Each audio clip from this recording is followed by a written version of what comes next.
Alhamdulillahilladzi nahmaduhu wa nasta'inuhu wa nastaghfiruh wa na'udzu billahi min shururi anfusina wa min sayyiati a'malina may yahdihillahu fala mudilla lahu wa may yudlil fala hadiya lahu. Asyhadu an la ilaha illallah wahdahu la syarika lahu wa asyhadu anna Muhammadan abduhu wa rasuluh. Allahumma salli wa sallim wa barik ala nabiyyina Muhammadin sallallahu alaihi wasallam wa ala alihi wa sahbihi ajma'in. Amma ba'du, fa ya ibadallah, usikum wa nafsi bitaqwallah wa ta'atihi la'allakum tuflihun. Wa qala Allah ta'ala fil Qur'anil Karim, a'udzu billahi minasy syaithanir rajim. Bismillahirrahmanirrahim. Ya ayyuhalladzina amanu taqullaha haqqa tuqatih wa la tamutunna illa wa antum muslimun. Wa fi ayatin ukhra, ya ayyuhan nas inna khalaqnakum min dzakarin wa unsa wa ja'alnakum syu'uban wa qabaila lita'arafu inna akramakum 'indallahi atqakum wallahu innallaha 'alimun khabir. Shadaqallahul 'azim. Kaum muslimin, hamba Allah sidang jamaah Jumat rahimakumullah, terus menerus kita memperbanyak puji dan syukur kita hanya pada Allah. Sesungguhnya hidup kita ini adalah hidup di dalam nikmat Allah. Hidup kita ini hidup di dalam kasih sayang Allah. Sebentar saja Allah mencabut nikmatnya, kita menjadi sengsara, kita menjadi susah. Ini renungan yang berulang-ulang, yang oleh kita sendiri dan juga oleh setiap khatib menyampaikan tentang kita mensyukuri nikmat, rahmat dan karunia Allah. Dan janji Allah, wa idh ta'azzana rabbukum la in syakartum la azidannakum wa la in kafartum inna azabi lasyadid. Ingatlah dikala Allah mempermaklumkan kepada kamu sekalian, dikala kamu sekalian mensyukuri nikmatku, niscaya akan aku tambah-tambahkan nikmatku kepada kamu sekalian. Tapi ingat, wa la in kafartum inna azabi lasyadid. Kalau kamu kufur, ingkar, lalai, sesungguhnya azabku sangat pedih. Lambat ataupun cepat, itu pasti terjadi. Maka oleh demikian, kaum muslimin, jamaah rahimakumullah, walaupun berulang-ulang, inilah sesuatu yang perlu kita renungi ulang. Sehingga betul-betul kita menjadi hambanya yang asyakirin, pandai bersyukur atas segala nikmat, rahmat dan karunia-Nya. Dan pada kiranya kita akan menjadi hamba-hambanya yang al-abidin, yang senantiasa beribadah pada Allah Subhanahu wa taala. Seterusnya, senantiasa kita mengingat baginda Rasulullah sallallahu alaihi wasallam dengan memperbanyak selawat kepada beliau. Kita hidup di akhir zaman ini, selamatnya kita ini kalau kita masih berpegang kepada tuntunan dan warisan yang beliau tinggalkan. Dikala kita tidak lagi berpegang kepada peninggalan Rasulullah, kita tidak akan selamat. Kita tidak akan berada pada jalan yang mendapat ridha Allah. Di sambil kita berselawat, kita mengenang bagaimana jasa-jasa Rasulullah dan juga ajaran yang beliau tinggalkan kepada kita sekalian. Kaum muslimin, jamaah rahimakumullah, kembali kita memperhatikan firman Allah dalam surat Ali Imran 102 Yang ini juga senantiasa kita ulang-ulang.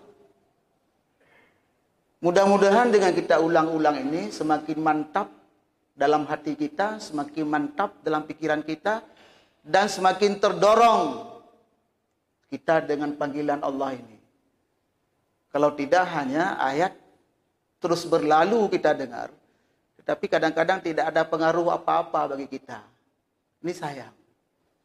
Seharusnya walaupun satu ayat yang kita dengar, ada pengaruh bagi kita.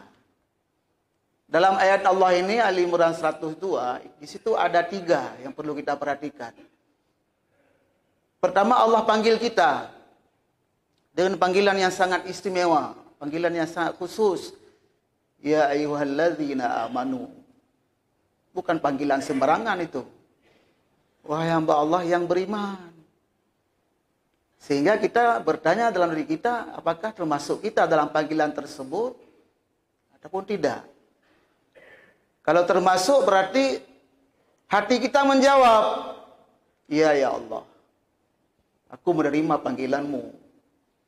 Jadi terjadi semacam interaksi antara Allah dengan kita. Karena Rasul menyatakan, Man arada ayatakallama ma'allahi falyaqra'il Qur'an. Barang siapa yang ingin bercakap-cakap dengan Tuhannya, berbincang-bincang dengan Tuhannya, falyaqra'il Qur'an. Bacalah Al-Quran. Walaupun satu ayat. Pemahaman sebaliknya dikala tidak terjadi semacam interaksi, bukan Al-Quran yang salah. Berarti pikiran kita dan diri kita belum nyambung dengan ayat tersebut, dengan firman-firman Allah tersebut. Pahala kita seperti bercakap-cakap dengan Allah. Apalagi dalam bacaan Fatihah. Dikala hambaku membaca Alhamdulillahi Rabbil Alamin, Allah menjawab Hamidani Abdi. Hambaku telah memuji aku. Ar-Rahmanir Rahim, Allah menjawab Asna alayya Abdi. Hambaku menyanjung aku. Maliki Yaumiddin, Allah menjawab Majjadani Abdi. Hambaku memuliakan aku. Iyyaka na'budu wa iyyaka nasta'in, Allah menjawab hadza baini wa baina abdi. Ini antara aku dan antara hambaku. Sampai seterusnya, ihdinas siratal mustaqim, siratal ladzina an'amta 'alaihim ghairil maghdubi 'alaihim waladdallin. Allah menjawab wali abdi ma sa'ala. Bagi hambaku kuberikan apa yang dia minta. Amin. Terimalah ya Allah. Bukankah itu sebuah interaksi yang sangat dekat? Dan terbukti bahwa Allah mengatakan wa idza sa'alaka ibadi anni fa inni qarib. Kalau kepadamu hai Muhammad ditanya tentang aku, jawablah olehmu, aku sangat dekat dengan hamba-hambaku. Ini saja kalau kita pahami, apakah kita merasa dekat dengan Allah ataupun tidak. Kalau tidak, juga bukan ayat itu yang keliru, tapi diri kita yang perlu terus kita koreksi terhadap pesan-pesan Al-Quran dan hubungannya dengan hati kita, hubungannya dengan diri kita, hubungannya dengan Allah Subhanahu wa Ta'ala. Al-Quran merupakan kalamnya. Ali Imran 102 itu pertama panggilan Allah. Ya ayyuhalladzina amanu. Yang kedua perintah, ittaqullah. Setelah Allah panggil, Allah berikan perintah. Kalau bahasa kita, setelah dipanggil dulu diberikan instruksi. Laksanakan. Ittaqullah. Ini secara terjemahan saja kita bisa pahami, walaupun belum sampai ke tafsir. Dan ittaqullah yaitu juga ittaqullah yang sempurna. Ittaqullaha haqqa tuqatih. Takwa kepada Allah, kamu takwa pada Allah dengan takwa yang sempurna, totalitas. Sempurna. Di masjid takwa. Di kantor juga takwa. Di jalan raya juga takwa. Di rumah juga takwa. Ini kadang-kadang di masjid takwa. Di luar masjid tidak takwa lagi. Jangan-jangan bisa menjurus kepada munafik. Ini yang terus kita mengadakan perhitungan, evaluasi diri. Karena perintah Allah, itu isi kandungan yang kedua daripada Ali Imran 102, ittaqullaha haqqa tuqatih. Bertakwa kamu pada Allah betul-betul, jangan pura-pura. Kemudian yang ketiga, wala tamutunna illa wa antum muslimun. Jangan sekali-kali kamu mati kecuali mati dalam Islam. Setelah Allah panggil, Allah berikan tuntunan hidup, takwa kamu, laksanakan perintah Allah, jauhi larangannya, akhirnya mati. Ujungnya akan mati. Dan tidak bisa disembunyikan, dan itu harus tetap dalam hati kita. Tetap dalam pikiran kita. Kita pada satu ketika akan mati. Kita ini orang-orang menunggu mati. Sedang antri untuk mati. Kalau itu tidak masuk, ya kita nggak takut apa-apa.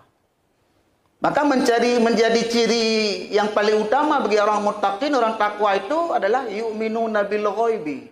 Awal surah Al-Baqarah. Beriman pada yang gaib. Termasuk sekurang-kurangnya kapan mati masih gaib pada kita, dan itu rahasia Allah. Sebagaimana Allah jelaskan di akhir surah Luqman. Innallaha indahu ilmus sa'ah. Hanya di sisi Allah sajalah ilmu tentang waktu itu. Baik sa'ah kematian, demikian juga sa'ah kiamat. Karena mati kiamat juga. Kiamat sughra. Kiamat besar itu kiamat kubra. Hanya Allah yang tahu. Menjadi ciri pertama di antara sekian banyak ciri orang takwa, itu yu'minuna bil ghaibi. Kalau mau kita berbuat salah, berbuat dosa, teringat mati. Teringat mati. Apalagi setiap saat kita melihat orang meninggal. Tidak ada apa-apa lagi. Tidak ada apa-apa. Itu sebenarnya merupakan pengendalian diri. Pengendalian diri. Nabi berpesan, aksiru zikralil maut. Perbanyak olehmu ingat mati. Perbanyak olehmu sesuatu yang pada satu ketika akan menghilangkan kesenangan. Itu mati. Dan secerdik-cerdik orang dalam hidup ini, yang paling pandai, yang paling cerdik malah. Kalau dengan bahasa kita, cerdik itu lebih hebat dari pandai lagi. Adalah orang yang banyak ingat mati. Bukanlah arti dengan banyak kita ingat mati, tidak bisa bekerja apa-apa. Termenung, duduk. Ditanya oleh kawan, kenapa termenung? Ingat mati. Bukan juga seperti itu. Bekerja terus. Kepentingan duniamu, seakan-akan kamu akan hidup selama-lamanya. Beramal kamu untuk kepentingan akhiratmu, seakan-akan kamu akan mati esok hari. Kondisi itu yang bisa kita manage sendiri, yang kita bisa atur sendiri diri kita. Siapa lagi yang bisa mengatur diri kita? Kalau bukan kita sendiri. Terpulang kepada kita dengan modal iman, modal takwa. Jamaah rahimakumullah, ini hal yang pertama sebagai renungan ulang. Kita ulang-ulang. Adapun yang kedua, nanti ada hubungan juga dengan takwa. Tentang tanggal hari ini, untuk kita kenang sebentar. Nanti ada hubungan dengan takwa juga. 1 Oktober. Peristiwa apa yang terjadi? Perlu kita kenang, itu sejarah. Hidup kita ini dalam 3 zaman. Ada zaman yang lalu jadi sejarah. Zaman sekarang merupakan sebuah kenyataan bagaimana keadaan kita lihat pada saat ini. Ke depan merupakan belum tahu kita. Tapi sebahagian pasti terikat dengan zaman dahulu, zaman sekarang. Bagaimana akan terjadi pada zaman yang akan datang. Hidup kita ini dalam 3 dimensi waktu. Yang lalu kenangan yang baik, ya baik. Yang tidak baik juga kenangan tidak baik. Jangan lupakan sejarah. Sejarah bisa jadi pelajaran. Sejarah kelam. Lebih 56 tahun yang lalu. Coba kita kenang. Sebuah kebiadaban. Kita sebagai warga bangsa, warga negara. Kita ingat. Bukan sisi lain kita lihat sebuah hal yang tidak baik. Mudah-mudahan tidak terulang lagi. Tentang kebiadaban itu, yang oleh kita sebagai hamba Allah, tentu kita berdoa pada Allah. Kita berdoa pada Allah. Untuk generasi yang akan datang, mudah-mudahan tidak akan terjerumus kepada hal-hal seperti itu. Itu saja yang perlu kita renungi. Bukan kita berbicara sejarah di waktu yang singkat ini. Tapi sekedar kita mengenang waktu yang lalu. Ke depan, tugas kita bagaimana kita persiapkan generasi yang tidak akan terikut dengan hal-hal yang sudah terjadi pada zaman ataupun sejarah yang lalu. Menjadi guru yang paling besar. Yang baik, mudah-mudahan terus berlanjut. Yang tidak baik, mudah-mudahan tidak akan berlanjut. Allah juga ingatkan untuk generasi akan datang. Karena generasi akan datanglah yang akan mengisi masjid ini. Generasi akan datanglah yang akan mengganti kita-kita ini. Sudah berapa banyak orang-orang tua kita yang merupakan jamaah di sini, satu demi satu telah kembali pada Allah Subhanahu wa taala. Baik jamaah, baik pemimpin kita, baik orang tua kita. Coba lihat kiri kanan, ke belakang dan ke depan. Coba bayangkan sebentar. Siapa yang dulu di sini dulu waktu subuh jamaah sebelah kanan kita, jamaah sebelah kiri kita, jamaah di belakang kita, di depan kita. Sudah banyak yang kembali pada Allah. Dan itu pasti terjadi. Allah ingatkan untuk ke depan terhadap hal-hal yang tidak baik, mudah-mudahan jangan terulang. Untuk mempersiapkan sebuah generasi yang kita inginkan yang akan bisa mengisi masjid ini, yang akan bisa melanjutkan apa yang telah Rasul tinggalkan. وَلْيَخْشَ الَّذِينَ لَوْ تَرَكُوا مِنْ خَلْفِهِمْ ذُرِّيَّةً ضِعَافًا خَافُوا عَلَيْهِمْ وَلْيَتَّقُوا اللَّهَ وَلْيَقُولُوا قَوْلًا سَدِيدًا. Dalam salah satu surah An-Nisa. Allah ingatkan, hendaklah kalian semua takut. Kalau kamu sekalian meninggalkan generasi yang lemah, dzurriyyatan dhi'afa, sekaligus terbayang kita ke rumah, ke anak-anak kita, putra-putri kita, apakah sudah siap mereka? Dengan ilmu dalam kehidupan dunia, dengan ilmu kembali pada Allah, coba kita bayangkan. Kalau belum barangkali tersentuh hati kita sampai meneteskan air mata terhadap perintah Allah ini. Secara pribadi, demikian juga untuk umat, secara kolektif, secara umum, terhadap perintah Allah ini. Hendaklah kamu takut, khawatir, kalau kalian meninggalkan generasi yang lemah. Dzurriyyatan dhi'afa. Allah ulang lagi, khafu alaihim, hendaklah kalian takut. Makna takut ini kan sesuatu yang tidak nyaman. Wal yaqulu qaulan sadida. Hendaklah senantiasa kalian berkata yang benar, berbuat yang benar, berpikir yang benar. Itulah maka kadang-kadang kita kait-kaitkan dengan sesuatu yang baik akan diwariskan oleh generasi ke depan yang baik. Sesuatu yang tidak baik mudah-mudahan tidak akan diterima oleh generasi ke depan yang tidak baik dikala kita sudah kembali pada Allah Subhanahu wa taala. Berangkat yang paling pertama dulu adalah ketahanan rumah tangga. Al-usrah tarbiyatul ula. Keluarga merupakan pendidikan yang paling utama. Apalagi dalam kondisi seperti ini barangkali belajar di lembaga pendidikan tidak begitu maksimal. Sejauh mana kita bisa memaksimalkan pendidikan keluarga yang merupakan tanggung jawab kita. Allah panggil kita, qu anfusakum wa ahlikum nara. Jagalah dirimu dan keluargamu daripada siksaan api neraka.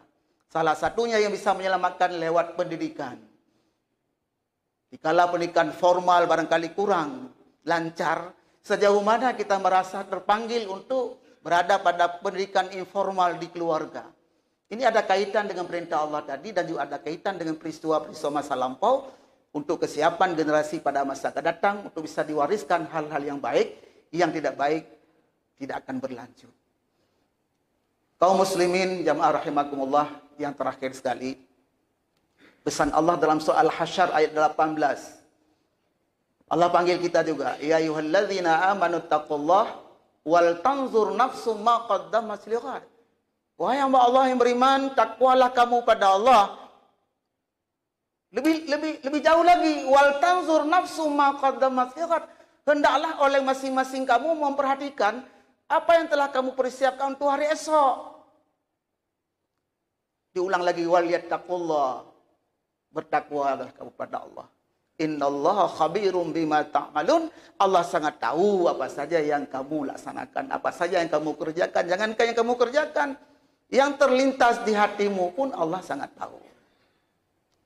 Kaum muslimin, jamaah hamba Allah rahimakumullah, demikianlah sebagai renungan singkat kita pada hari yang penuh berkah ini.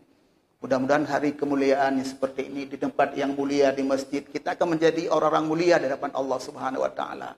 Sekali kita hadir di tempat yang mulia, insyaallah kita akan menjadi mulia. Kemuliaan itu kita yang berusaha, kita yang cari, sehingga Allah memberikan kemuliaan. Sekali Allah memuliakan kita, insyaallah dunia akhirat akan mulia. Belum tentu sekali manusia memuliakan kita, mungkin ada waktu dan sebab-sebabnya. Mudah-mudahan senantiasa kita berada dalam ridha-Nya, dan dikala satu ketika tiba-tiba Allah panggil, kita juga menjadi panggilan Allah yang diterima di sisinya dengan panggilan yang sangat indah. Ya ayyatuhan nafsul mutmainnah, irja'i ila rabbiki radiyatan mardiyah, fadkhuli fi ibadi wadkhuli jannati. Shadaqallahul azim. Barakallahu li wa lakum fil Qur'anil azim wa nafa'ani wa iyyakum bima fihi minal ayati wadzikril hakim. Fataqabbala minni wa minkum tilawatahu innahu huwas samiul alim.